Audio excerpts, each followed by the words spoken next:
Social loafing, Ringelmann's effect. Social loafing is the phenomenon of people exerting less effort to achieve a goal when they work in a group than when they work alone.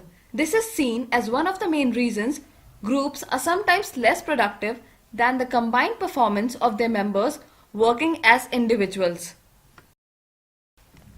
Social loafing can be explained by the free rider theory and the resulting sucker effect, which is an individual's reduction in effort in order to avoid pulling the weight of a fellow group member. Research on social loafing began with rope pulling experiments by Ringelmann, who found that members of a group tended to exert less effort in pulling a rope than did individuals alone.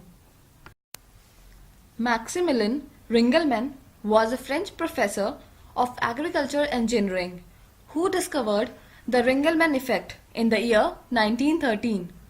Ringelmann had his students individually and in groups pull on a rope.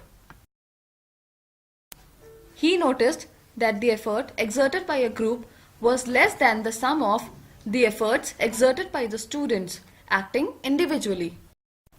This finding is one of the earliest discoveries in the history of social psychology, allowing Ringelmann to be described by some as a founder of social psychology. Social loafing at workplace. There are certain examples of social loafing in the workplace that are discussed by James Larson in his essay Loafing on the Job. For example, construction men working vigorously on a construction site while some of their working partners are lounging on rock walls or leaning on their shovels doing nothing. Another example is a restaurant such as McDonald's where some employees are lounging about while others are eagerly ready to take an order. Clapping and shouting experiments.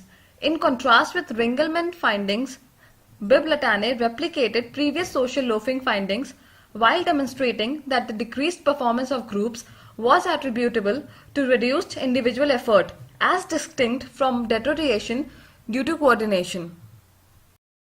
They showed this by blindfolding male college students while making them wear headphones that masked all noise.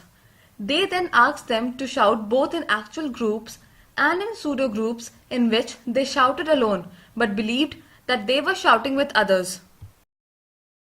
When subjects believed one other person was shouting, they shouted 82% less as intensely as they did alone, but with 5 others, their effort decreased to 74%. The opposite of social loafing. Social facilitation. Social facilitation is the tendency for people to perform differently when in the presence of others than when alone. Compared to their performance when alone, when in the presence of others, they tend to perform better on simple or well-rehearsed tasks or worse on complex or new ones.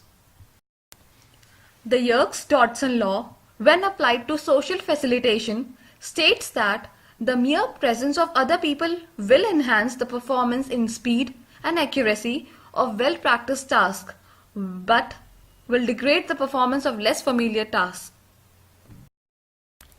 Reducing social loafing. According to Dan J. Rothwell, it takes the 3 C's of motivation to get a group moving, that is, collaboration, content, and choice. Thus, the answer to social loafing may be motivation.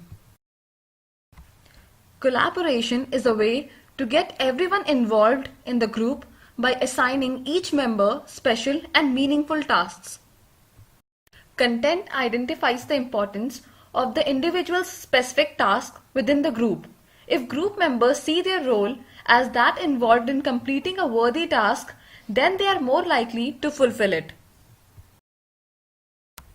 Choice gives the group members the opportunity to choose the task they want to fulfill. Allowing group members the freedom to choose their role makes social loafing less significant and encourages the members to work together as a team. Ability and motivation are essential, but insufficient for effective team functioning. A team must also coordinate the skills, efforts, and actions of its members in order to effectively achieve its goal. Created using Powtoon.